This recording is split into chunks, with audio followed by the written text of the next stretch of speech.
just leave it on? Leave it on all the time, and keep interrupting. Oh, okay. Okay, so All right. we're on and we're recording. So now we're polite and the loveliest people on the planet, just the ones that you would want to employ as teachers. Oh, goodness. I know. Yes. Anyway, so first of all, before I come up with something that I wanted to actually share with students today, Desley, any questions, any anxieties, any hatred? No, you're not supposed to hate anything. No, I don't hate anything. I feel that this unit, I wish I'd done this unit well ago. I have so enjoyed it. All the readings have been amazing. I've changed the way I looked at it. I used to think a class needed to be like a quiet atmosphere with nobody talking and nobody conversing and everybody's paintings. I used to love this teacher. She had all the kids and they all looked the same.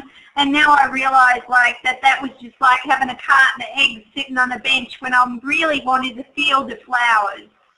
Yeah, oh, how beautiful. I'm glad I'm Yeah. recording it. Oh my God, it was the best thing I've ever heard. It's so beautiful, Desley. I don't know. That's just so lovely. Absolutely.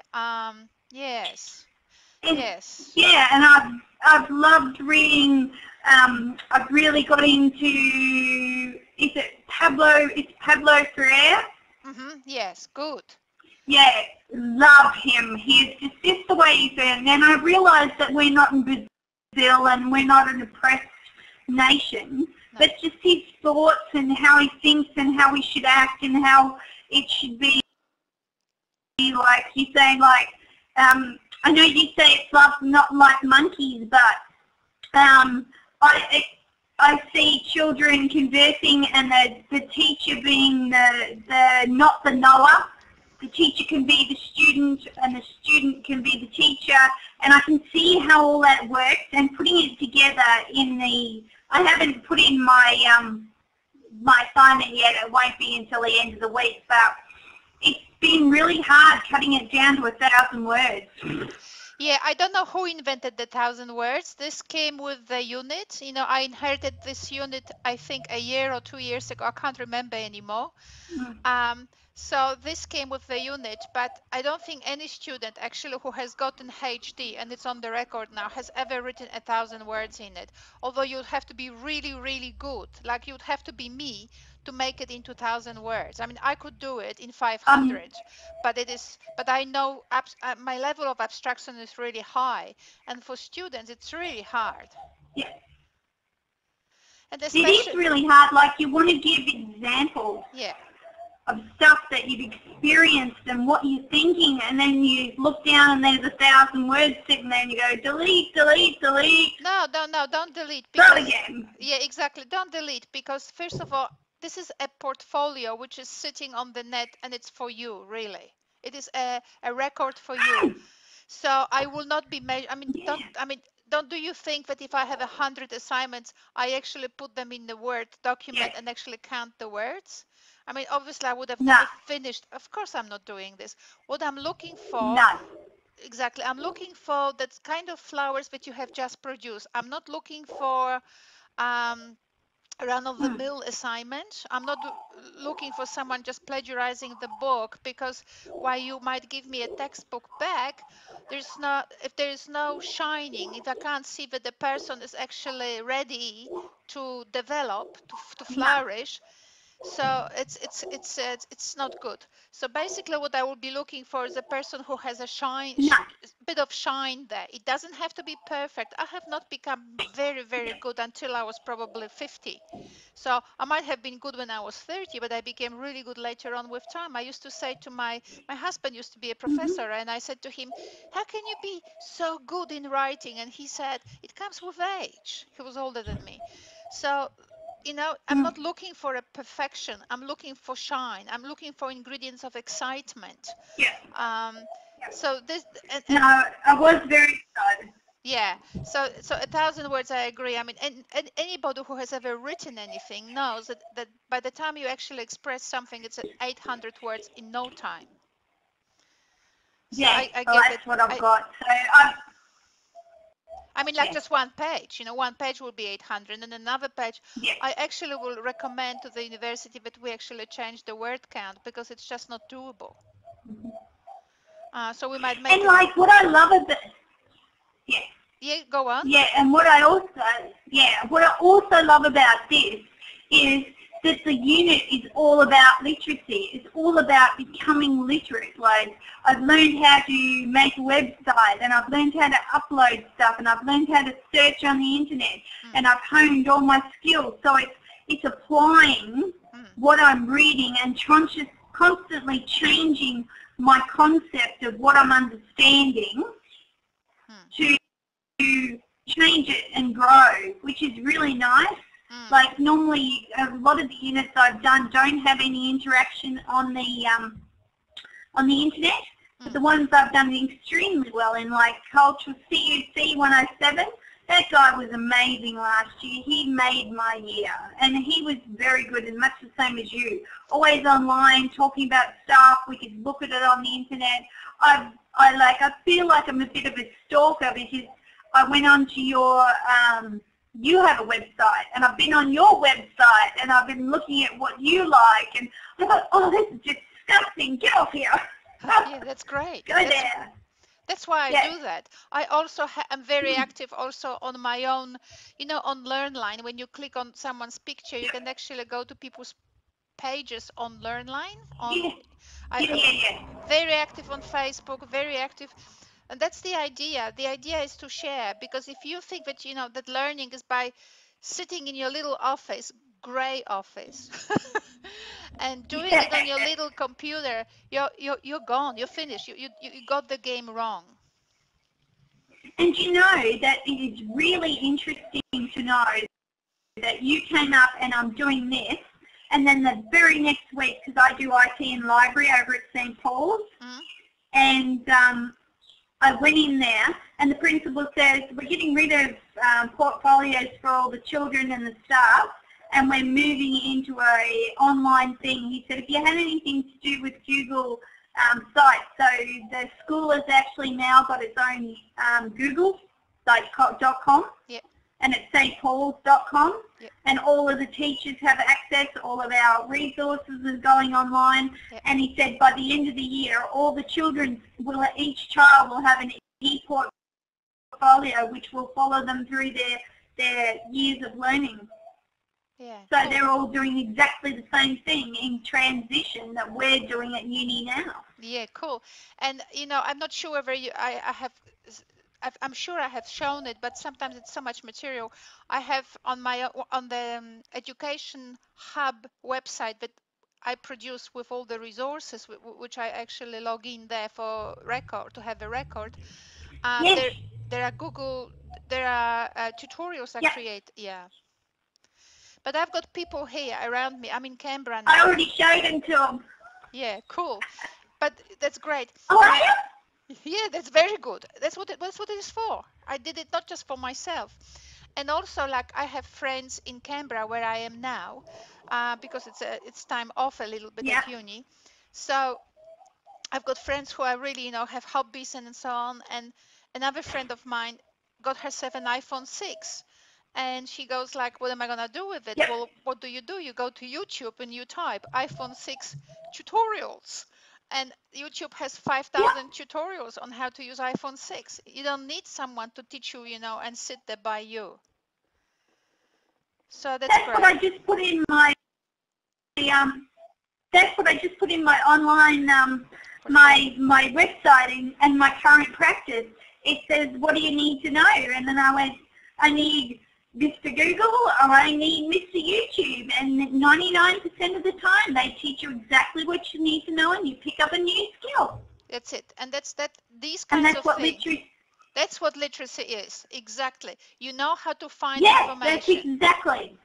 You know how to find information. Yes. And then critical thinking will be about teaching thinking, and one of the things, whether it's shit or not. Exactly. And the way you do it, like I'm connected to people who actually are not just academics, business people, and I don't know, community people, And one person sits with me, and this is a typical example how to teach critical thinking. This person has a coffee with me. He's a businessman, and he says, Anya, Yep. this thing is this, and this thing is that. And I said to him, that's a draft. You can say that, but that's a draft, because in order, and this is what we will be doing today a little bit. When you Yep. say this thing is this and this thing is that, you still have to ask yourself the following question. How do I know they are not the same thing? And now you're actually starting to take a critical stance to your own assumption and go, oh my God, maybe they are the same thing. And you look for ways to Yep. find out. And that's critical thinking, which is looking for ways, not being married to your own point of view and starting to ask Yep. yourself, how do I know it? Maybe it's actually different. Maybe these things are the same. And then you develop. Yeah, well, I'm extreme. Yeah. I'm extremely lucky that I have exactly that kind of person working in our early learning centre, and I bring her over and say, this is what I've written, and she goes, why have you written that? And I go, why, is it wrong? She says, it's not a matter of wrong and right, it's a matter of telling me why you wrote that and looking at why you've written it and seeing if you believe it and whether it's right for you. Yeah, and what it does for you. Yeah. And exactly, and what it does for you. Yes. Excellent. Oh my God, so many good Yes. people out there. Yeah, exactly. Whatever you do, there is no such a thing like the ultimate final truth. But what we have, we are tool Yes. makers. We are tool makers. People are tool makers. Yes. Whether they're conceptual tools or, a hammer. The point is, these are the things we use in order to enable us to do more or to see more. Like we could speculate about anything, but when we go on Mars, because we created a rocket or because we sent some sort of robot, we learn, we can verify, we learn more. So we use tools to question ourselves, to invent new ways of seeing. We develop tools in order to invent new ways of seeing, and these new ways of seeing they expand. So that's what literacy is we will be looking for different ways, for different tools in order to expand how we see things. All right, so what I might do, Desley, now, I would just, I was thinking that if nobody came on this session, I would just take people gently through what we will be doing in this second section of, or second part of our unit. And obviously we have 5,000 resources online, and you can pick and choose or look for something that actually interests you. Whatever we have on LearnLine is not a textbook. You can use the stuff on LearnLine, or you can use something else that actually interests you. This is not a jail, right? So that's lovely. But what I need to see, just like you have just done, you looked at Paulo Freire, and that's great. Because what I want to see is it's students getting their hands dirty, right? No, I don't want to see Van Gogh. I want to see Van Gogh at the age of 6, right? Not Van Gogh at the age of 50. I want to see students actually getting their hands dirty and playing with things and coming up with all kinds of statements and thoughts, because thinking is what counts. In this phase, which is stage 2 of our unit, we will be now tightening up and clarifying things, making them better. But what I needed in assignment 1, I want to say that students started thinking, and it doesn't really matter whether you get it right or wrong, but if I just needed to see work, basically. So what I might do, I might just take you through particular, I will not cover, even if I do cover the entire PowerPoint, I'm not quite sure. But I'm gonna just take it very slowly, and then we will be through this part of the unit, we will be unraveling these things in more detail. And also, Desley, please interrupt me at any point. So this is week 6. I wrote week 6 here, but this is not week 6. This is week 8. I just stole a title slide from some other thing I've done for this unit. Okay, so as we were talking about, we will be learning. In order to actually learn how to teach, we need to have a principle, and the principle has to be really literally one, just one thing, because when we have one thing, we can actually work with it. So everything follows from it. So that we have to go to what's called the highest level of abstraction, so that once you are in the classroom, you don't go bananas because you've got 10 Yep. principles and you don't know how they relate together. You just have to know what you're there for. What you're there Mhm. for. And Yep. so I was thinking before we had this meeting today, I was thinking, okay, how am I going to sell the principle or the way I look at things to our students? And one of the things I'm asking, for example, how could we conceive what is reading? What is reading actually? What is reading? Have you got any clue? It's an interpretation of text. It It's is an an interpretation of text.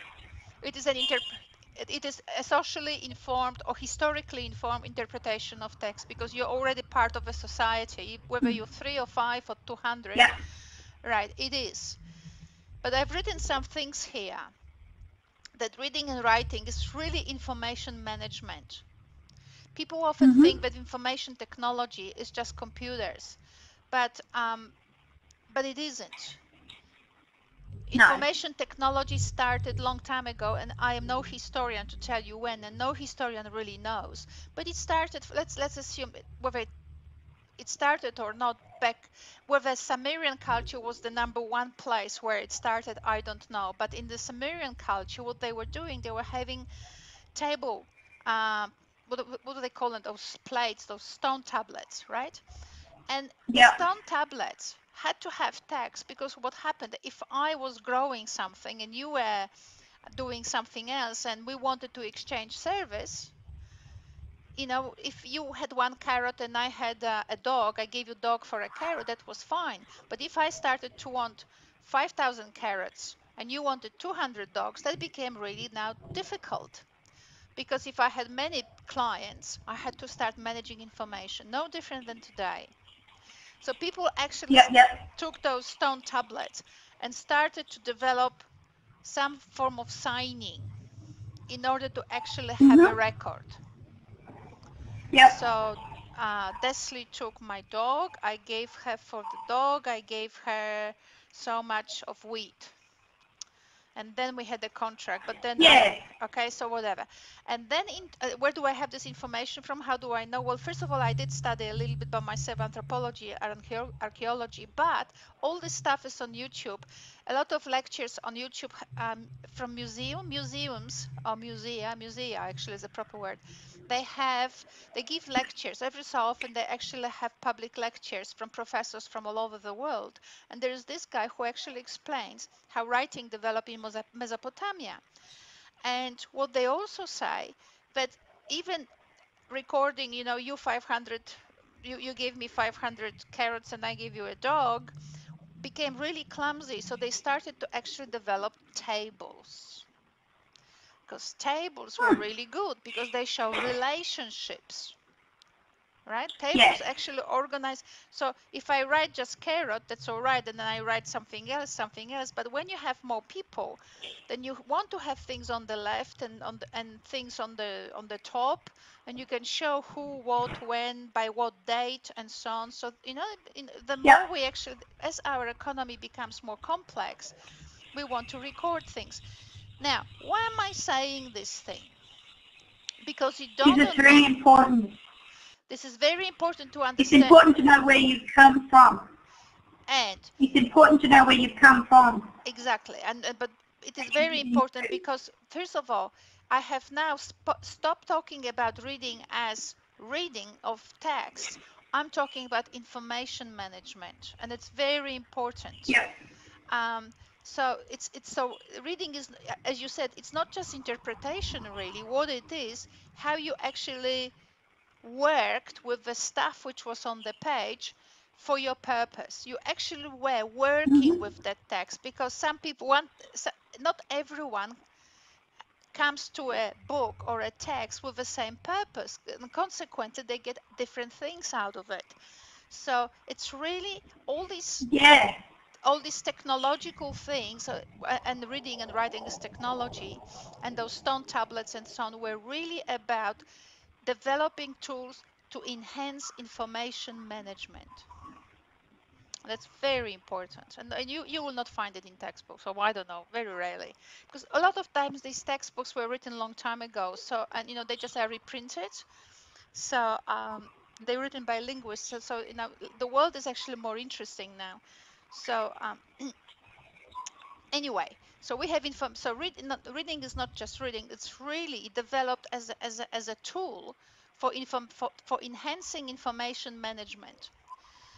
Now, if you think actually of birth, and we're women, and most of teachers are women, so that really helps.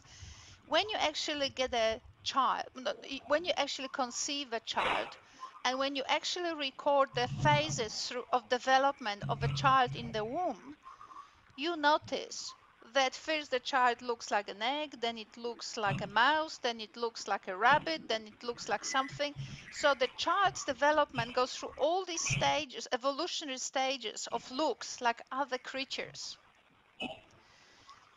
And the reason why I'm saying this is that very often when teachers go to classroom and they want to teach reading and writing, and because those teachers are usually young and they get terrified by the politicians who are screaming at them that teachers don't know how to teach, and the curriculum people telling them that they don't know how to use the curriculum and all of that, there's a lot of bad people out there who do everything to actually make our teachers lose confidence. But what I'm thinking now, if you have a couple of tools, one of them is with little children to think of reading as information management, as a tool for enhancing information management. So it's on the one hand, and on the other hand, you think that there are developmental stages of it. Why not begin with your children, whether they're age 3, 4, 5, 6, especially in early stages? Why not begin with activities that enable those children to enhance information management? So activities are designed to show children how they can, with writing and reading, enhance information management, but not necessarily by writing a novel, but by doing primitive things like the people in ancient Mesopotamia were doing. I give you a dog, you give me wheat, and we might start with crosses and circles. You see my point? When we have Neurosia, when we have Neurosia running the pedagogy of literacy, very often we think we just have to start with A and B and C and D. No, what we need to do is to develop a need for reading and writing, not the skill of reading and writing. Right? Exactly. Yes. Exactly. We need to develop a need. A child must want to read and write because they see the reason for it. So when people say play, they very often don't define what play is. But when they say games, plays, activities, whatever it is, that's all cool. But the reason, so all these activities are great. But if we focus now in our resource, in our assignment 2, if we focus the 5 lesson activities on ways which enable children to see that with reading and writing they can actually work with information better, and for the purposes that are very clear to them, we have just fixed children engagement as well. Yep. It gives them a purpose. It gives them a want to do it. It gives them want to do it. So it's very important that students from our unit don't go to schools and don't submit to the hysteria that is out there, and as soon as they pop up in the school and start with A and B and C, that's just like you getting married and next day having a child to manage. So you haven't yet had time with your husband to actually relate in a marriage situation. You haven't had time to establish a house. You haven't had time to try out your cooking. You already have a child and you already have all these things, so it's just far too quickly. So the purpose of lessons activities should be to enable children to perceive a reason that reading and writing actually enables them to manage information better, And it doesn't have to start with A and B, it can start with cross and circle. And indeed, before we had A, B, and C, as you know from history, people were doing what? Painting and all of these different signs, which today we call multimodal text production. Yeah, more than one literacy. Yeah. Yep. We call multiliteracies, right? With some multimodal literacies. But we had multimodal literacies always. I mean, Mary Kalantzis, I don't know how she actually worked it. I mean, I know Mary Kalantzis personally, but and I've worked with her. So, but multiliteracies were with us all the time. It's just that the alphabet is a very, very recent event. Everything else has been with us for quite a while. So, you know, and that's very important because, you know, Aboriginal people, of course, are reading and writing. It's just not necessarily the way we do it. So their paintings and so on are actually stories. They are actually about information management. They are stories. Their paintings are showing where the gathering happened, where the animals are, where the springs are, what happened in the story. So they do manage information, and that's why they do it, because they pass this information to other people. So there is a purpose in it. So that's very important. You may actually start with your activities with these kinds of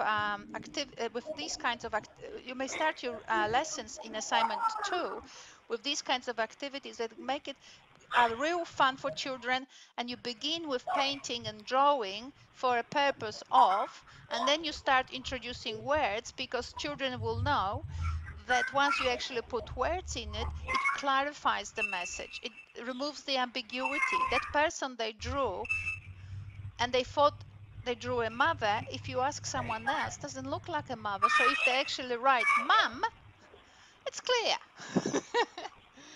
So we start really, yeah, I agree. yeah, so we start humble and with play. Kids develop motivation, and then when they send the letter to someone, you know, with all the paintings, and someone says, who is this on this picture, and they say mum, someone will say, does your mum look like this? And they would say no. Well, in order to enhance this, now we might actually start writing mum. So there is a reason why we actually introduce MUM, not necessarily because we have to cover the alphabet, but because the activity that children are engaged in now would benefit from actually writing who is on this picture, so that everybody can actually see it. So here we go. We have the structure. We have actually nailed the structure of assignment 2. We have to have activities that enable children to perceive that reading and writing enables them to enhance information management. And we have engagement here. We have a purpose of reading and writing right now here. And we have actually the entire framework right in these couple of concepts. All right. So so this is like a few things I have put in just to give people an idea about reading, you know, what it does, what it is. I'm just not going to go into detail here because everyone can read it for themselves. So there's a few terms that have come up through the readings, and you know, you can add here stuff from Paulo Freire as well, but these are the terms I would like to see in the assignments when people talk about the rationale for the assignment 2, for the activities they create. I would like to see some terms, so from Paulo Freire or from Ockerman or from whoever. You know, from Ockerman, I have taken monological and dialogical classrooms. These I have taken because they are very much core of my own research work. So I actually unpack them even probably in greater detail than Maren Ockerman does. But these are the sort of terms.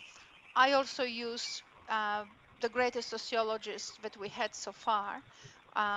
One of the greatest, Pierre Bourdieu, and he uses social, symbolic, and educational capital as tools for actually structuring our activities, because activities that we will be designing, they're not just, oh, let's do a drawing and write you know, a postcard for mom.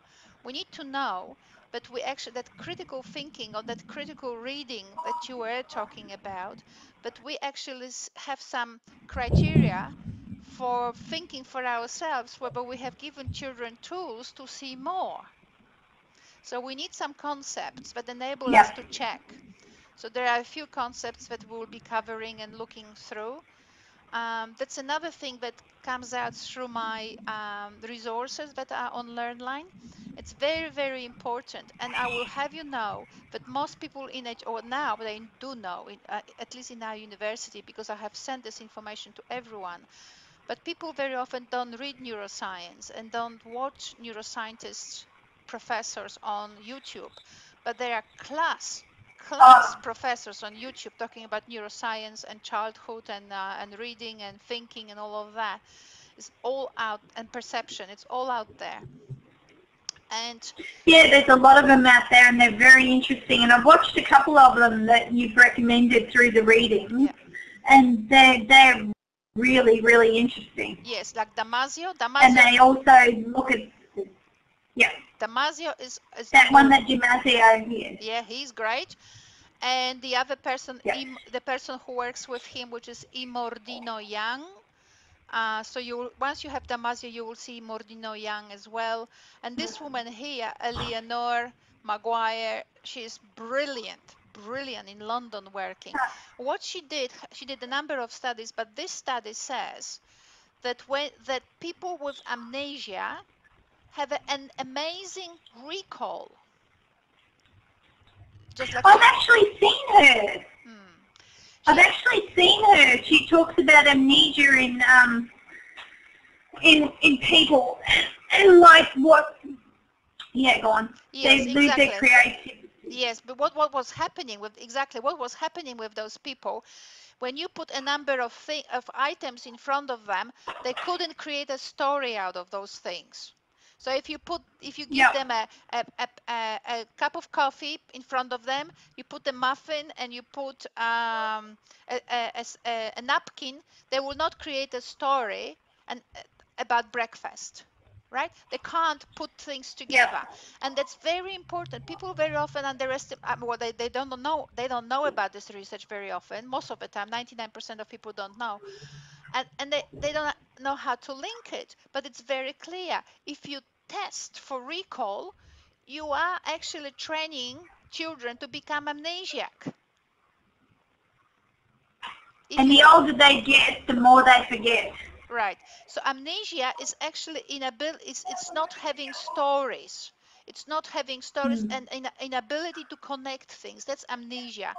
Amnesia is not. It's not about not remembering. You put things in front of them and they will give you the whole list. Someone like you and me will not remember the list. A person with amnesia, which is inability to remember, will have an excellent recall, but they will not be able to put things together in a story.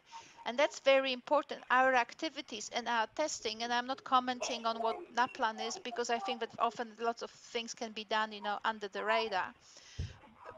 I am not into blaming. I'm always thinking of working with principles in order to actually work positively with the things we have. So basically, whether we teach or whether we test, we must remember it's about teaching children to connect things, which is information management, in order to actually, like I was saying, to see, so creating activities enabling children to manage information, right? That's a different thing, as opposed to can you see A or can you see B? A monkey can see A and B, but the monkey will not build a rocket. And the same with amnesia Just people. a question. Yeah. Just a question, going back to what you just said, like a number of the clips that I watched reckon that they were talking about like how kids play games and instead of being tested, they should be moving towards like if a kid plays a video game, he has to learn all the tools to get up to the next section and so on. And so he's saying that the child is being tested through the levels that he's moving through, and that's a better way of an indication whether he knows it, rather than drumming it into him for 5 weeks and then testing on something that he may not understand the question but knows the concept. Okay. Yeah. I think that gamifying learning is actually a little bit like everything else. It's got its strengths or sub-trends. Yeah. And most of the time it's misunderstood, even by professors. But there are great guys in the States, and there's one that I will actually, when I upload this video on YouTube, I will actually put his name there for record so that you know. This guy is not a genius, but he's very good. And he actually understood what gamifying is about. And actually we need to remember that children will learn anything, and consequently children will also learn to act like people with amnesia. So we need to be careful with gamifying, that we might be, when we teach them skills, but don't teach them reflection on skills or reflection of how to actually work with different capacities or with different opportunities. We might be actually training them to be what are abstract or if what are fascination about what children should look like, you know, what we imagine what this fascination is, but we're not actually doing any service to children. We've got to be very careful with these games, because children do not necessarily imitate, but how they do learn. Damasio and Imordino Young research shows, their research shows they actually, I can't think of the word they use, but they basically absorb, they little children, especially the way they learn, they personalize someone else's thoughts. They put them into their own little networks, and they become like the environment they see. And it's you have to be then very careful. Okay. Children, that's how they learn. I will actually, in this PowerPoint, when I make it available online, I'll get this research from my paper. The way they learn is basically by inserting themselves very directly. Children learn uncritically. They basically pick up what they see. And when you are in the game and you are submerged in this environment which legitimizes everything, you can create a killer. You can create whatever. So we need to be very careful how we actually use games, and whether it is the game, whether the game itself is an endpoint, or whether the game itself is just only a tool towards something else. And I've seen work by Professor James G, and I think that he uses. Yeah, that's where it came from. Yeah, I thought so, because he's like. And the other one was the MacArthur Foundation. But they weren't so. They were just rethinking learning. They were talking about how everybody wants to be assessed, and how learning is about thinking outside the box more so than G. Yeah. G was pretty hardcore. Yeah, he is, and I have a lot of problems. I think I've read a number of G's things, and what he does, I have actually produced a critique of him, and it's actually the paper that I'm just writing right now, actually. So I might just put these things into the PowerPoint, because people obviously read, and you need to actually. That'd be great. Yeah, I will put that critique there. So what G does, he's uncritical of games, and a lot of people who do research about games actually are aware of problems, that they actually cannot create the things with games which educationally they value. So even he doesn't have a framework. He actually doesn't have a framework. He says he has a lot of talk, but he doesn't have a framework. And when you see my framework, which I'm just publishing in this, I'm just giving you stuff that I'm writing right now for a book that is coming up with 6 professors, and as a result of an international symposium I have organized in a university in November. So November, on the 7th of November, 7 and 8, we had this international symposium, and the book is coming out of it with 21 publications. And this one I'm producing as co-publication with my students. So my student did the work. My master's student produced an epistemology of digital learning. Oh, yeah. Yeah, and I have now put it, embedded it in my own discourse. So it's a co-publication, and I will submit that thing there, so that you can actually have a look how I think about it. But the point with this, that'd be great. Yes, I will. So it's basically 2015 publication. It hasn't been yet out there, and it's going to be. You won't share it. Yeah. Well. No, but it is really interesting. Yes.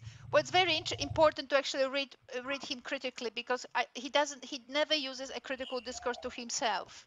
And that's the thing. Those people from No. yeah, it's a big advertisement. And if you read also people like Mary Kalantzis, and I'm very fond of Mary Kalantzis. She's been at my wedding. I'm very fond of her. But when you read her stuff, it's also one big advertisement. There is she doesn't use. She works in a particular concept of genre, actually, because that's where it comes from, of linguistics and genre. And she uses this concept, but she doesn't use concepts after Mike Halliday, after the things that were there. Things happened afterwards, after the 70s, and she doesn't problematize her own things. So it's very much an advertisement rather than an argument. And when you write a Yeah, paper, I've noticed that. yeah, when you write a paper, you have to say, well, this person does this person does this, then the development happens somewhere else, and blah blah blah. But what happens, I think, from all of this, right? That's how you write a good paper. But those people don't. They're professors, and basically they just say to you how they say it. It's a long advertisement, and yeah, and they don't produce frameworks which are critically obtained. They just basically how they actually see the world, and that's it. Anyway, so what I wanted to say with these bananas, this video and whatever, what I wanted to say here is it's very important we teach children to purposefully engage, because if we teach them to actually absorb the world alone, we're turning them into monkeys. Monkeys and chimpanzees have an excellent recall memory. Excellent. So it's very important to have recall, because this is like a computer memory. The more memory your computer has, processing memory it has, the more powerful it is. So the recall is important, but the recall, in order to manage for bigger, manage situations, manage problems, so that you can actually put things into stories, right? But if we only teach children for recall, but not in order for this recall to serve children to solve big problems, then we're turning them into monkeys or the people with amnesia, right? So when we do the test and our children, we say, well, we did this class, which is direct instruction. We did this class, and the children were able to say A, B, and C. So would a monkey, and so would a person with amnesia. And that's very important, because to claim without critically actually exploring your own claims, anybody can do. But actually go on the net and look for amnesia, look for what chimpanzees do, and find out that actually what we're teaching them is a skill to be a chimpanzee. Right? And so it's very important. So recall is important, but recall as a working memory in order to solve big problems, then yes, but not just recall. Recall won't do. All right, so we're going to be sort of working with this concept. What else do oh, this is something I've created. Oh, this is about whatever. That's a very important concept here. And it's still very much present in schools, largely because it is very comfortable for teachers. This is not what Paulo Freire does, but this is what is the model from the 19th century. And you have the content. It's still content, and then the pedagogy is considered a method of putting this content into children. We still have it, and it's very much also maybe not in this. It's very much a process also in schools and in writings of a lot of key professors, including, I would claim, Mary Kalantzis. Very much so. Mary Kalantzis talks about content, talks about a method that she develops, and then she puts Vygotsky between the method and pupils, and Vygotsky is about control, because Vygotsky puts teacher in control, right? And that's a control mechanism. And what the teacher thinks the children know and need is not necessarily what children think and need. And that's critical. What the teacher thinks, it's not necessarily what is. That's why we have tools. That's why we have critical thinking, because what one person thinks is not necessarily what is. But it is a very comfortable model, historically developed, and it's still very much in classrooms. We have content, we have method for transferring this content into children's heads. Has never finished. So this particular person from whom I have this drawing is Professor of Literacy from University of South Australia. I think by now he has retired, Phil McCormack. And so he has put this thing, this model of this monitorial model he puts here. So these blue things are students, the round circle. Then the red square in the middle is the book. And the triangle or rhomboid on the top is the teacher, who basically monitors everything where the children produce the right reading of the book. If you were talking about interpretation and I was talking about purposeful management of information for some goal, right? So it's goal oriented rather than truth oriented. You can see that the rhomboid, which symbolizes the teacher, is all about monitoring towards the truth. And the truth is actually held by the teacher, because if the truth was obvious, they could just see it by reading the book. And obviously it's not in the book. You still need the monitor to tell you whether you got it right or wrong. And it's a clear example that what the book shows and says is not necessarily that clear. The truth is not jumping out of the pages. So we will be talking about this. So I agree. yeah. So this is a Yeah, I agree with that. Like, but I have also witnessed in the last 12 months a lot of change, because I work in a school, and like we had a lot of young teachers come into school last year, and the whole dynamic of every classroom has changed. Like, they sat down and talked about it. The teacher's desk went right up the back of the classroom, so there was no things. The desks were pushed to the side, so there was a lot of group and mat work. Yeah. And they took on the Daily 5, which is all about children reading books and things that interest them. Didn't matter what they were reading, they just had to be able to identify words in the book, understand the context, and they had to be able to read it, share it with another person, write about it. So the Daily 5 was all about what you're talking about now. Yeah, we will actually And we will push for it young further. people. Yep, and we will push it further because we will systematize. These are good trends that are out there. They are good trends. But what we will do is systematize it and push it further to give out pre-service teachers more direction. This picture, everybody loves this picture. It looks really like, like the picture of a housewife in the 50s in the kitchen, right? Lovely, beautifully made up, beautiful dress, and the beautiful meal in front. You can't see that she just had a postnatal depression and all she wants is to smash things, right? Okay, this is an advertisement. This is no different than the monitorial model. The teacher here, and we're all looking at the book. We've got the teacher who is saying yes, all right. Mind you, she's smiling. So what? You can be right. No, well, it doesn't mean anything. And what's the book about? Like, the children can't touch it. Why aren't children got the book? Why aren't they laying on the floor? Why aren't they enjoying it? They can't read the words. The student of mine with whom I'm now writing this article that I will make available here to our students in this unit. She actually read Sujata Mitra, the hole in the wall experiment, and she did it in her classroom with 5-year-olds. She actually did it.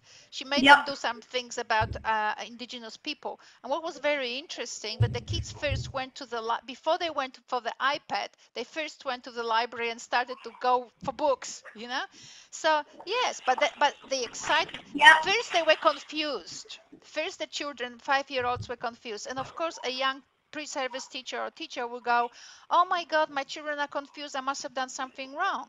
No, confusion is a normal state of being. Clarity is problematic. When you're always clear, then you obviously don't see that the world is complex. So the children were challenged. They felt challenged. They went, oh my God, what are we gonna do? And then I don't know whether 1 or 5 of them decided to run for the books. So everybody went to the library and started to play with books and look for things, and then for iPads, and it all went mad. But she did what Sujata Mitra said, and it's very interesting that she actually dared. So this is just concepts here. Again, I don't know why. This is the concept I will be teaching. I invented it and I have published it. So this is a sort of different thing, how students work with text in the context of the project, which is that little circle, the yellow circle in the middle. And so they work with text, they explore text in the context of the project to produce a text or to produce something, right? So they explore the world in order to give something to the world. And that's what communication is, isn't it? You sort of live through your life, and when you open your mouth to someone else, which is you give something to the world, you did it on the basis of your previous experiences. So there's nothing ingenious about it. It's just that nobody draws it this way. I did it. So ingenuity sometimes is in a simple thing, not necessarily in inventing another planet.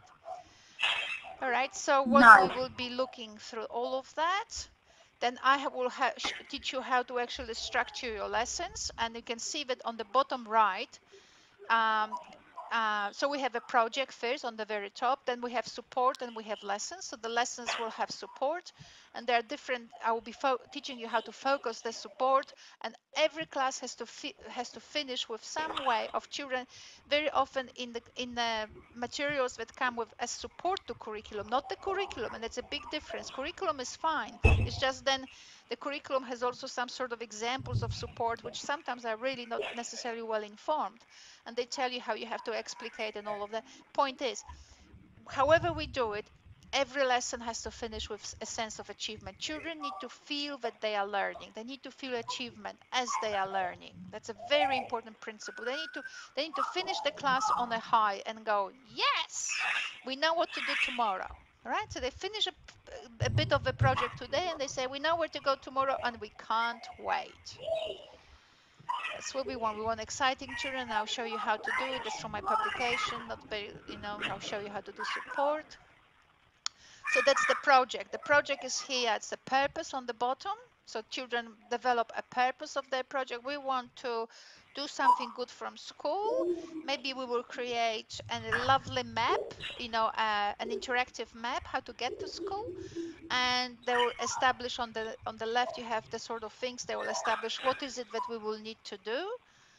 And then I will teach you how to do all these things that you see here, which is my framework of how to actually do it, how to actually enable how to construct your lessons or your support. So all these terms here, you can see that I have here capabilities, then I have here about learning, and I have here about activities and what kind of resources you need, and then also tools for analysis. It's very simple actually, but this square, so this is basically a student activity. It has a purpose, and then on the left it has sort of criteria that children agree with that their thing has to have. And what you do as a teacher, you create resources and activities enabling children to actually reach their goal. And these little things in the square will give you nice guidance of what to do. And that's very nice. When did I do it? A week ago. So it's all from my publication. It's very new. So these are the things, some tools. I have put them in here because we will be talking about empowering tools for children to actually become literate, and these tools from technology are very often missed. So as children play maybe and build a house and all of that, there are lots of things that children can do without technology, but then with technology they can also do things. And I have actually created lectures online, so they are in our archives where I actually explain these things. So we will be actually going through that. So basically you can take pre-literate children and use this little speech-to-text application to actually teach children read and write. Very simple. For as long as you don't think like a jailer and you go, no, we're not into speech-to-text, we just have to learn A. Well, honestly, how do you know that? Where did you get it from? Yeah, it's funny that, and like children respond, like the year 6s at our school last year did they used the iPads and they made little books for the transition children coming in. And they got the transition kits so they know where to go to the bathroom, where to wash their hands, where to have a drink. All of the things that were relevant to them, and the year 6s were assessed on it, and then the transition kids got to experience it and walk around with the iPads, and they had to follow the little map and go to the bathroom when they came for their visiting day, and the year 6s walked around with them to assess whether it actually worked or not, and the kids then they took photos of them and put them in the little book, and then they published them. Yeah, and not only that, so this is magnificent. I can't believe either it was my student who taught them that, or I'm absolutely astonishing that there is another person who taught that teacher to do that, because it's exactly what I teach. That's exactly what I'm after. That's exactly what I'm after. There's an audience and people do things for other people. There is nothing more, and there's TED Talks everywhere where people say there's nothing more motivating than doing things for other people. Money is good, but it's only a small percentage in comparison to doing things for people. It motivates and it's amazing.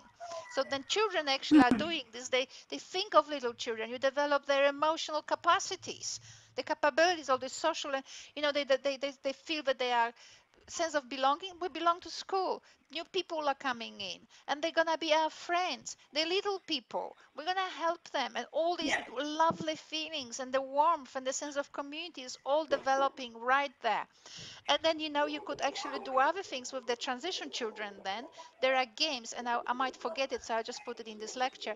There are games out there with no words, but where you only reshuffle elements. So you have a room like a hospital or a coffee shop or some other room where you can actually reorganize things. So you can say to children, and how would you want your classroom organized? So they play with these things, and then you can ask them to put words and to name the objects. This is my desk, or this is Anya, where Anya sits, and this is where Dasli sits, and in all of that. So you can actually use the game online or whatever, but it's great because you can record it, or you can actually so you can use an online game which has no words, but then children add words onto it. But they can, the object of the game was not to read and write, but to redesign a room. And then we would use text, because for information management what we want to do is to tell people who decided to sit where. So this is Anya, sits Anya here, and this is Desli, she sits here, and this is where Emma sits, and this is where Bernie sits, and all of that, right? Cool. Lovely. It's exactly. And you connect it all to your world. To your world. There's an app, with an app called Story Creator, and children find it really, even transition use it. Yes, and then you also, and it's part of resilience is to feel that you have a status and control. And when you tell children you can actually redesign your room, that's the sense of control. And the status, I am relevant. I can actually redesign the room. Someone says to me, it's okay. So I'm no longer that little egg, like you said, in a carton, sitting there and being obedient, but I am a flower. I can actually blossom. It's exactly what I'm after. I agree. Okay, so we will be talking. It gives children power. This is what I have given in Asia only in November. I have given. I'm a vice president, and my portfolio in that organization is in Asia, research and innovation. And I was talking about using the concept of capital. I wish I recorded that talk. I didn't realize it would be so good. Anyway, I was talking to people about why this boy from. What's that show called where they sing, whatever it is called, X Factor? Why is he singing in Spanish and in English, right? So we were looking at it, and it was revealing for everyone. People sometimes hear, but they don't know why. So the same with the game with James G. If you watch that the guy on the game is singing in Spanish and in English, but don't actually think, don't reflect on it. Why is he using this educational capital of being bilingual? Then you just go past it. You don't know. But it's very interesting to think, because once you think why he is using both languages, you learn about the history of the context of the place. Spanish was relegated to a subculture, to a sub-language, right? And all of a sudden he's singing in Spanish, and he says, not only I belong to this community, but I'm not ashamed, and being Spanish is good. It counts. And he this way also through social capital, what he also does, he links with that community by saying, I'm with you. While standing on such a prominent place like the stage of X Factor. Anyway, so we'll be doing all this. I'll be teaching you some other things here. I'll be teaching you things here, how to work with curriculum. And that's just about it. I think we've covered the entire thing. All right, so these are the sort Amazing. of, yeah, so these are the kind of things we will be teaching. We'll be learning about gamifying, we will be learning about perception, and we will be learning about how to teach children to be critical, and for ourselves of what framework we can use to make sure that the resources we supply to our children for them to succeed are actually thoughtfully organized and thoughtfully developed, so that they just not, oh, we give them some drawing to do today, or we give them something or whatever. We need to think of what we actually make available for children, so that they become increasingly informed, so they act on what I call increasingly informed basis. This term, increasingly informed basis, is not me, is Bourdieu. Bourdieu used to use it. So if it was good for Pierre Bourdieu, who was a professor of sociology in Paris, it's good for me. All right, so we've covered that pretty much, Desli. Yep, perfect. So this is just an overview. That's been really good. Yeah, thank you very much, Desli. Thank you for coming. You made this class. It was magnificent. I want to thank you for your presence and for your thinking and for your enthusiasm. I really want to thank you, because that's exactly what this unit is all about. That's all it is about. So today what we did, it is. And what we did today is basically to get a sense of the kinds of elements that will matter for the second phase of this unit, which is how to make us learn how to actually think of designing activities to support students, what is called reading and writing, but really what it is, enhance students' capacities of managing information. Yeah, exactly. It's really good. Okay, Desli, I'm glad that you didn't waste your time, and I had a great time with you. Me too. Thanks for pushing the subject up. All right, well, I'll see you next Wednesday. Okay, thank you very much. Okay, bye. Bye.